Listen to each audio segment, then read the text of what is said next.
Hello my dears, this is Sarah from sheholdsdearly.com, and today we are going to take a look at one of my YouTube followers' houses.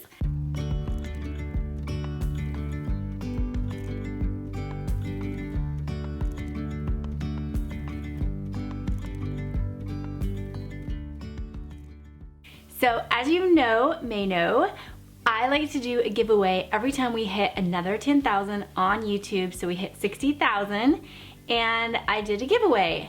The winner is named Kara. She wanted to redo her master bedroom in a cottage core design. And so we got to work on that. We did a Zoom call and really got to take a look at her space, which by the way, if you want to do a Zoom call with me, I do something called power hours and I will put the link below, but we do the same thing where I go into your space and I do an interior design consultation with you and we get a lot done in 1 hour.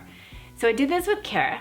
I think the most unique thing about her situation is that her husband is 6'7" and the room is a 13 by 15, so not super big, but it's pretty average size. And the house was built in 1980 and the person, I think before her, did have kind of an old soul. I can tell by the millwork around the doors, the windows, and then this little storage door that they have. So there is some character, and there's medium wood floors, which are my favorite. They're completely classic. They work forever and they're very good for vintage loving designs. So one of the first things that I wanted to do was to look at her Pinterest board. And this is her Pinterest board. I just want you to take a moment to just peruse what her style is. She loves sort of a grand millennial look, definitely a cottage core, really open to lots of color and lots of florals and layers. So that was really fun to try to pull together. Now, there were some stipulations. Number one, her husband did not want to do wallpaper. He doesn't like the look. It reminds him of, it's just too granny-ish, basically. So we weren't gonna be able to do any wallpaper. And what I decided to do was to focus heavily on the fabrics in the room and bring in our colors and our patterns that way. On the mood boards, you'll see the direction we're going. She's also planning to have a baby in this space in the future. So we worked in a crib that she had as a hand-me-down. And then next to that, we've got a cozy spot, a wingback chair for her to sit in and have time with baby. The other thing that we weren't going to be able to get around was a ceiling fan. So her husband really does want the ceiling fan. And honestly, I get it. I'm not necessarily opposed to ceiling fans. I do try to separate the light from the ceiling fan and not let it be two pieces. I find that to look too dated. So I ended up choosing just a simple, they're called hugger fans. They're new on the market and they're just very discreet, and I chose white to match the ceiling. So that takes away what they call the ambient lighting in the space, especially at night. I mean, they do have one window and then there's a little walk-in closet that also has a window, so if the door is open, we do have light that way. But we did need to think about adding in another overhead light source. So my thought is that we would hang a chandelier. She really wanted a chandelier. So hang a chandelier over that armchair in the corner. I actually really love that look, to do a chandelier off center, and you'll see that in my house in several places. For the wall color, we went ahead with Convivial Yellow from Sherwin-Williams, and it's this almost a beige with a really heavy yellow undertone. So we put some happy color on the walls. She does have slanted ceilings going on in this room, which I love. I think it has this cozy cottage attic feel that I think is very charming in a bedroom. But I did need to pay attention to how high I could have the bed frame in here, so hopefully we got that right.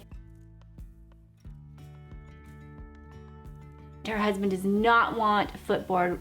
They have a queen actually right now. I really tried to squeeze in a California king, which, little side note, if you don't understand the measurements of a California king, all that means is that they have subtracted 4 inches on the width, and they've added the 4 inches to the length, so they're really good for extra tall people.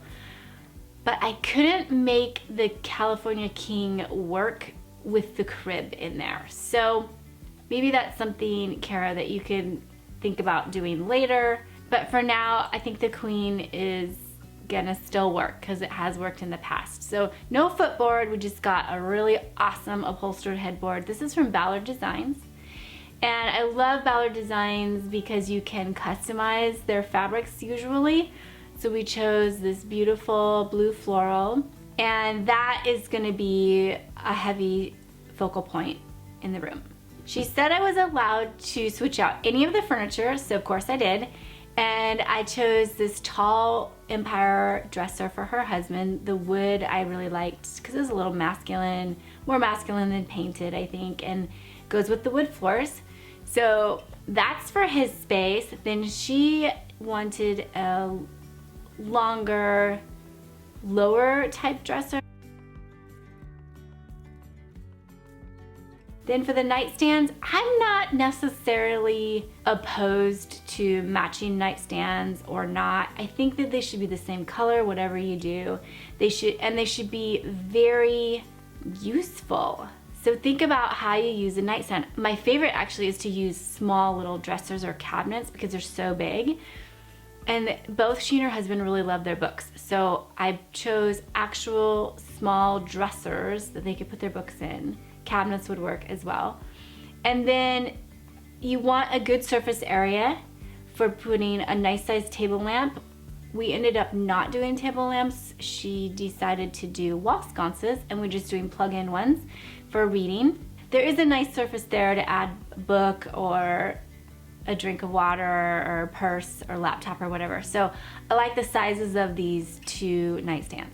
She did want to hang on to these darling crystal lamps, and they're actually not big enough to be what I would call table lamps. They're only 14 inches, so I'm actually gonna classify them in the accent lighting and kind of treat them like candles almost. So I thought they would look good actually just separated, one on each of their dressers with some other final decorating pieces. And I think that that's a good solution, and just kind of treat them each like they're a large candle. And then these gorgeous drapes with the valance, which gave a perfect backdrop for the crib. So we're gonna slide the crib in front of the window. And if you do this, it is doable. The only thing you wanna think about if you're having a baby sleep next to a window is that you can block the light out for nap time. So I suggest a blackout shade to take care of that. All right, if you are interested in learning how to use your Pinterest boards to turn them into mood boards and then into shopping lists and finally this beautiful finished room, I actually have a mini course coming up in a couple weeks. I will put the link below and hopefully you can join us. I'm gonna go live 3 days in a row and break it all down, teach you exactly how I do it and how you can do it too. All right, thanks so much for watching. And if you're new here, please consider hitting that subscribe button so I can send you more videos on how to make interior design easy. All right, take care. I'll talk to you soon.